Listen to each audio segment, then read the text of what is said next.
үлкен буын әле, Садри Максуди булсын, Гаяз Исақи булсын, әле алар татар халкы үз җирле автономиян булдырырга әле сәяси көче юк дигән фикердә булганнар.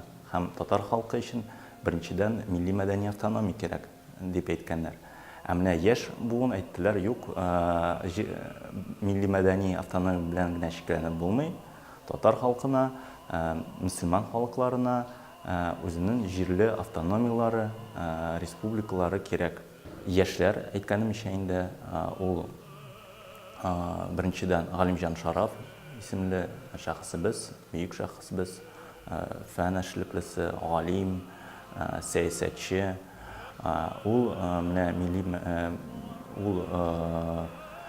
Идел Урал штатының берничә проектын формалаштыра. Комиссия барлыкка килә һәм бу комиссияның башында Галимҗан Шараф тора.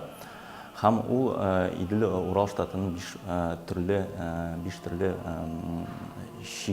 проектын билгели, төрле чикләр була инде. Галимҗан Шарафка ул вакытта әле 21 яшь кенә тула.